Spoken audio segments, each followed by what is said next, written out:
Eran las 12 de la noche y a Elvira se le cerraban los párpados. Pero ella no quería dormirse, pues temía que le sobreviniera la pesadilla de tantas ocasiones, aunque con una variante. Pero a Elvira se le cerraron los párpados y entró en un profundo sueño. Entonces fue agarrada del brazo por una siniestra mujer que la encaminó por un oscuro pasillo. A la señora le sobresalía su encanecido cabello por debajo del pañuelo que cubría su cabeza. En su mano izquierda portaba una arcaica palmatoria con pantalla de espejo y una vela que se desdoblaba con estelas gemelas, mientras ceñía el brazo de Elvira con su mano derecha para conducirla al extremo opuesto del pasillo. Elvira notó el aliento pesado de aquel espectro y se sintió aterrada, sobre todo por sentirse presa de alguien que se erguía como un monolito de cariátide, agigantado por las tristes sombras y el fulgor de la desdoblada y humeante vela.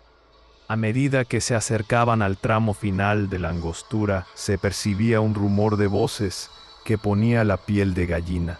Era como un ceremonial de rezos ininteligibles y Elvira hizo el ademán de retroceder sobre sus pasos, pero la dama oscura sujetó su muñeca hasta el extremo del dolor, obligándola a entrar en la cámara principal, donde se hallaba una hilera de personas que vestían atuendos sacerdotales y capas pluviales en tono lutoso, aunque también llevaban una especie de papaigo sobre sus cabezas, no percibiéndose sus rostros por estar de espaldas a las recién llegadas. Elvira calculó que eran unos 20 individuos aproximadamente, al tiempo que la dama oscura la condujo a un lateral de la posición que éstos ocupaban, revelándose mayor campo visual. Entonces pudo adaptar sus pupilas a la tenue luz que la opacaba y vislumbró los tétricos perfiles de unos oradores que también eran ejecutores de llantos escalofriantes alternados con risotadas de manicomio. Aquellos sacerdotes desencajaban sus mandíbulas al entonar su canto,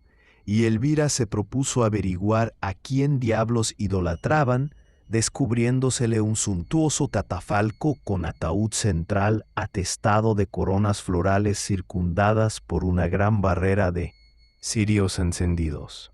La dama oscura apartó 3 velones de su camino y algún que otro candelabro bañado en esperma para acceder a la cabecera del ataúd. Entonces la vieja exclamó: «Ahí tienes a tu marido, debes purgar tu pena». El cadáver era el difunto marido de Elvira y estaba horrible. Su tono violáceo daba escalofríos. Su vientre había estallado literalmente, dejando al descubierto una siembra de parásitos en frenético gaudeamus de entrañas.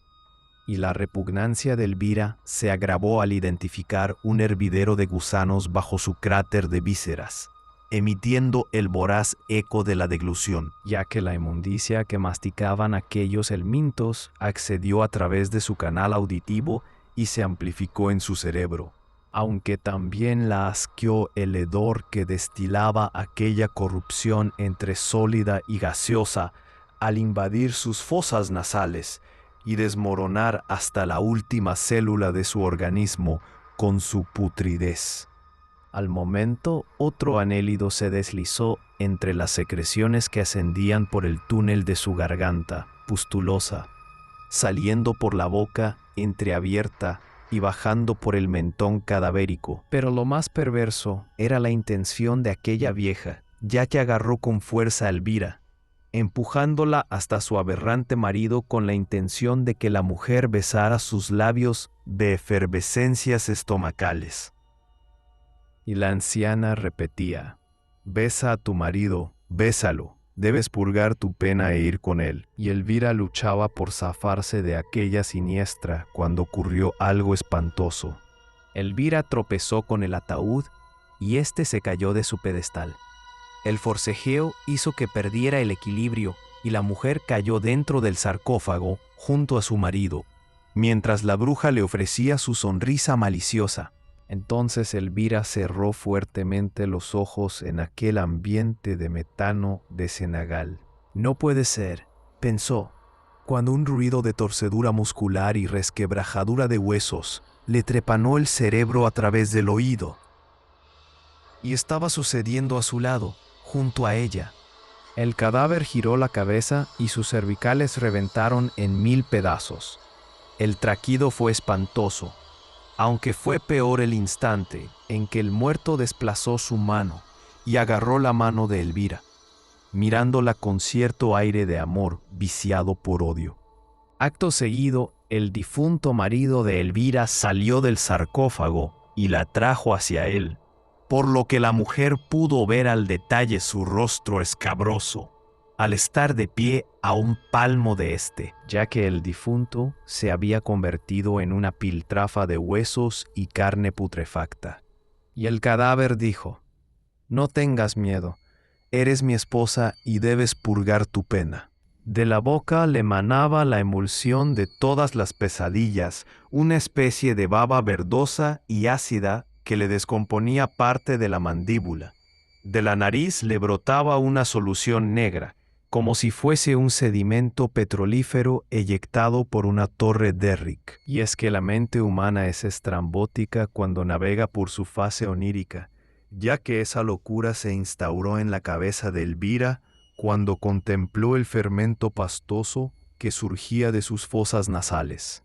Era increíble que Elvira se imaginara un yacimiento de crudo que no cesaba de expulsar su viscosidad a través de una gran construcción Derrick.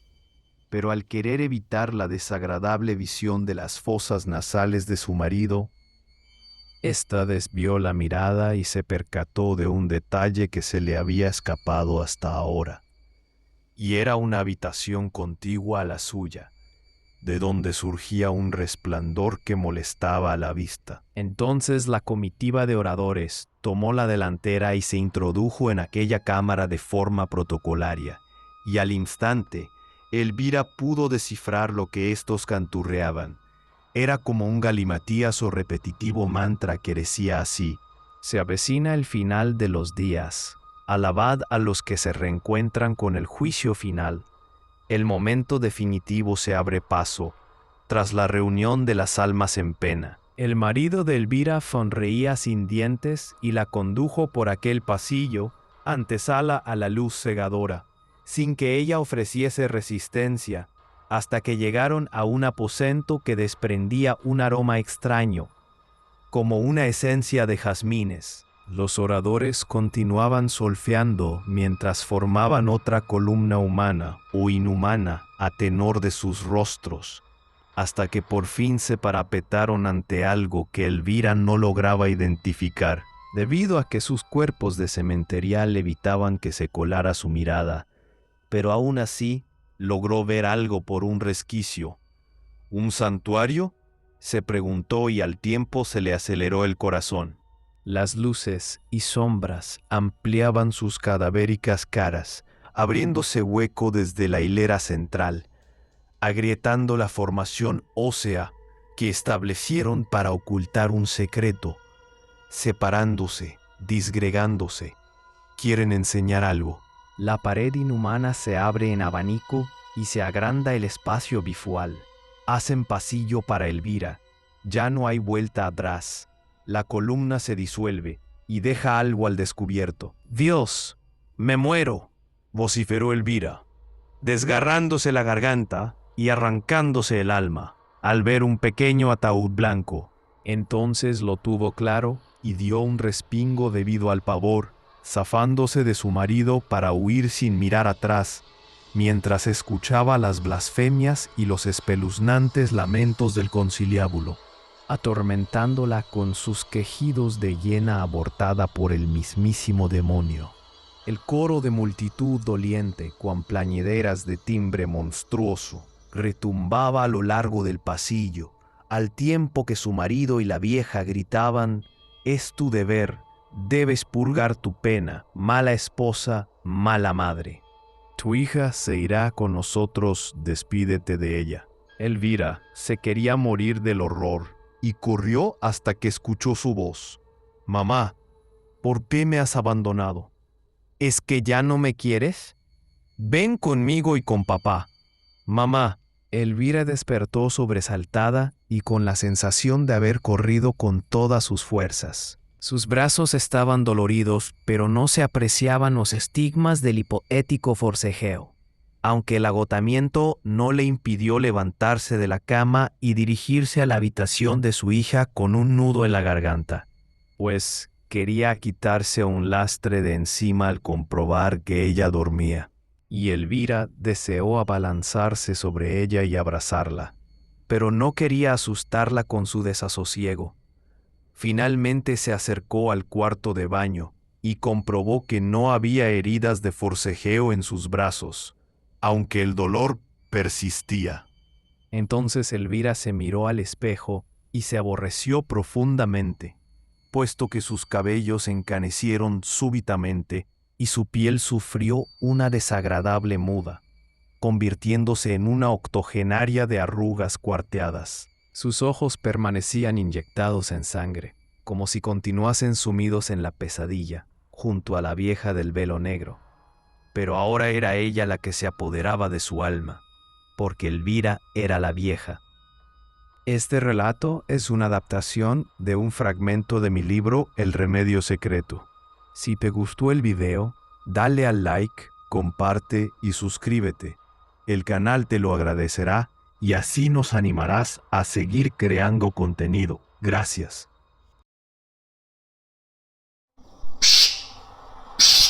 Marta despertó a medianoche, y es que una emisión bilabial sorda llamó su atención y la puso en estado de alerta. ¿Qué es eso?, se preguntó, pero no obtuvo respuesta, aunque aquel sonido insistente hizo que agudizara la vista a través de la penumbra, pues intuía que alguien o algo llamaba su atención al pie de la cama. Alguien o algo, incongruentemente sólido y volátil al mismo tiempo. Alguien o algo que se amparaba en la oscuridad de la noche y que era asfixiante para la energía vital. ¿Quién anda ahí?, repitió Marta, tragando saliva, y es que la recién despabilada encendió la lámpara de su mesilla de noche, pero no advirtió presencia alguna, ya fuera presencia vaporosa o corporal. Sin embargo, seguía intuyendo la heladora silueta de un ente que no se dejaba ver, pero sí se hacía sentir. No obstante, la mujer se tranquilizó, asumiendo que el chiflido podía deberse al azote del viento contra su ventana. No quería pensar en otra posibilidad. Por consiguiente, optó por apagar la tulipa de su mesilla, mientras que su vigilia involucionaba y el sueño la vencía. De nuevo la llamada de atención. Una insistente llamada que evidenciaba que la mujer no soñaba. ¡Dios! Marta se sobresaltó y de un manotazo encendió la lámpara, al tiempo que ésta se escurría de su mano e impactaba contra el suelo. Pero el accidentado estruendo no logró romper la luminiscente bombilla, que se quedó ladeada tras besar la fría baldosa con su caparazón, dejando la estancia entre luces y sombras, exclamó Marta con un tono que se agitaba por el intenso miedo. Y es que de repente se le apareció la anciana de sus peores pesadillas, permaneciendo erguida como una estantigua que se fusionaba con las melancólicas sombras del entorno. Y la vieja comenzó a hablar. Me he evadido de tus sueños para que afrontes tus pecados. Marta, eres una mala esposa, eres una mala madre. ¿Dónde está el respeto que merecen tu hija y tu marido? Luis te ha visto flirtear con otro hombre desde el más allá. Por eso se llevará a la niña en venganza. Salvo que me acompañes a un lugar. ¡Deja a los muertos en paz! Mi marido Luis ocupa un lugar en el cementerio desde hace años. Si así lo deseas, yo te acompaño, pero deja en paz a mi hija. Marta estaba aterrorizada, porque intuía que aquel espectro la encaminaría a la habitación de su hija. Y así fue. La asustada mujer se acopló a aquel engendro parsimonioso que levitaba de forma sorprendente, y es que sus extremidades inferiores no pisaban el suelo que recorría la nerviosa mujer. Una madre descalzada a la que se le irradiaban las frigorias del enladrillado. Una madre angustiada por el ritmo de ceremonial que imponía la anciana. Y es que Marta necesitaba franquear aquel angosto pasaje lo antes posible para comprobar que su niña se encontraba bien. Pero a Marta le faltaba el aire por la angustia. Además, un halo irrespirable de olor a azufre lo envolvía todo. ¿Pero qué pretende este pellejo de arrugas?, se preguntó Marta sin obtener respuesta. Y de pronto, la proterva se detuvo y apoyó sus pies en el gélido piso, obligando a Marta a frenar en seco para no arrollarla con sus prisas de madre preocupada. Aunque Marta desconociese cuál era la composición real de la vieja, si tenía un componente de materia física o psíquica. Pero pronto salió de dudas, tras ver que la vieja realizaba un crujiente giro de cuello y volteaba la cabeza hacia ella, al tiempo que alzaba su huesudo dedo anular y lo colocaba sobre sus labios para hacer la señal del silencio. Y en ese preciso momento, Marta se percató de que aquella bruja llevaba pintados los labios de tétrico negro. Y llegaron a la habitación de la niña, que permanecía silenciosa y cerrada, por lo que Marta apremió a la vieja para que la abriese, en señal de extrema preocupación, pero la madre no mandaba. Era la vieja de vuelo extraño la que dirigía el compás secuencial. Todo a su debido tiempo. No querrás despertar a la niña con tu impaciencia. Debe dormir como un angelito del infierno. Que Dios proteja a mi hija. En ese momento, Marta deseó tener un martinete entre las manos para machacarle el cráneo en 1000 pedazos a aquella sádica octogenaria que se recreaba en su sufrimiento, ya que la vieja asió el pomo de la puerta y jugueteó con su niquelada redondez, al mismo tiempo que golpeaba la moldura con sus nudillos de prominencias tuberculosas, rascando la madera con unos dedos extremadamente largos y cadavéricos. Finalmente, abrió la hoja de madera de par en par y con sumo desprecio, mientras que su acompañante se veía transferida a otro lugar, porque ya no existía la habitación de su hija con el rosa cándido de sus 4 paredes, ni los girasoles que estampaban su tono amarillo sobre aquel tapiz de campo rosado. ¿Dónde quedó la cándida alcoba de su hija? Las dimensiones de la habitación se habían reducido drásticamente, variando la disposición espacial y el color de sus 4 paredes. Aquello se había convertido en un cubo perfecto. Tampoco había mobiliario, ni estaban los muñecos de peluche que descansaban en una estantería de madera desaparecida por arte de magia. Además, el habitáculo desprendía cierto olor arsénico, deslumbrando por su blanco impoluto de hospital psiquiátrico. Marta cayó en la cuenta. Era una celda acolchada de manicomio, un tarambuco. Púdrete en tu celda, ahí disfrutarás. Y ahí purgarás tus pecados. La vieja cerró la puerta y sentenció con una velocidad aterradora, como una gacela endemoniada, deshaciendo su camino a gran velocidad. ¡No! ¡No! La pesadilla la había empapado en sudor. Entonces, la niña recogió la lámpara del suelo y la devolvió a la mesilla de noche.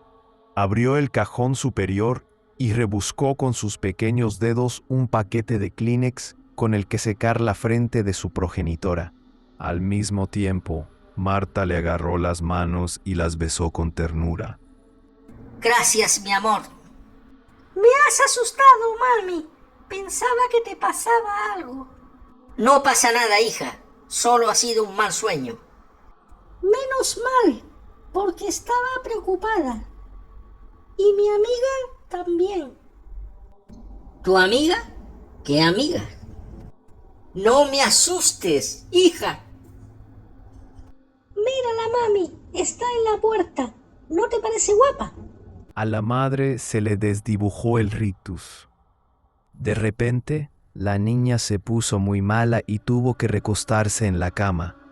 Y allí estaba ella, presentándose con su abominable sonrisa, pues la lámpara refulgía en todo su esplendor. Al mismo tiempo, Marta soltaba la mano de su hija al sentirla helada y sin circulación aparente, erizándose de pavor al notar que la cara de la niña se tornaba macilenta como en rigor mortis.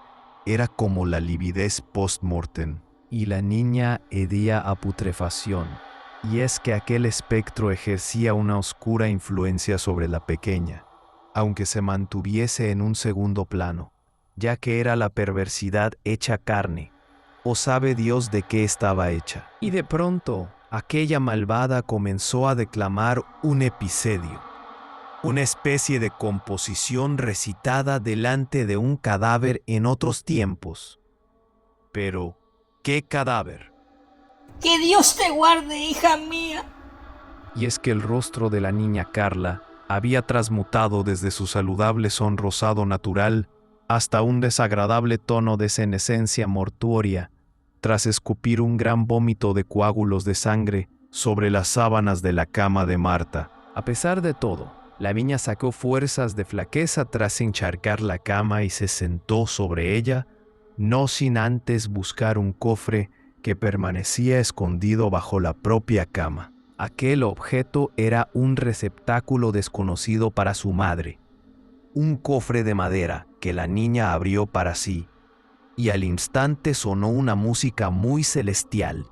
Era una dulce melodía. ¡No! Gritó Marta al asociar la melodía con los versos que entonaba la vieja protectriz, mientras que la niña acaparaba el cofre y se miraba en un espejito que se adosaba en su tapa interna. Marta lo intuyó por los reflejos de luz que se irradiaban sobre su extraño y desmejorado rostro, aunque la madre desconocía lo que guardaba su hija con tanto celo. Enséñaselo, Carla. Enséñale a tu madre lo que hay en la cajita. ¡Cállate! ¡Vete de aquí y déjanos en paz! Mami, no le grites a mi amiga, que se puede enfadar. Gritó la madre. A Carla se le desprendieron algunos dientes de la boca, ayudados por un torrente de negro esgarro que se alojó en su regazo. Aquello era tan negro como el petróleo, ya que no le quedaba ni una sola gota de sangre por expulsar, y Marta sollozaba. Dios mío, hija mía, ¿qué te está pasando? Mira, mami, no te asustes. Solo es el anillo de casado de papá. ¿Recuerdas que fue enterrado junto a él? Pues mi amiga y yo lo hemos recuperado del ataúd solo para ti, mami. La niña giró el cofrecito y dentro se hallaba el anillo enfundado en lo que un día fue el dedo de Luis, y ahora era su falange, seccionada. Este relato es una adaptación de un fragmento de mi libro El Remedio Secreto. Si te gustó el video, dale al like, comparte y suscríbete. El canal te lo agradecerá y así nos animarás a seguir creando contenido. Gracias.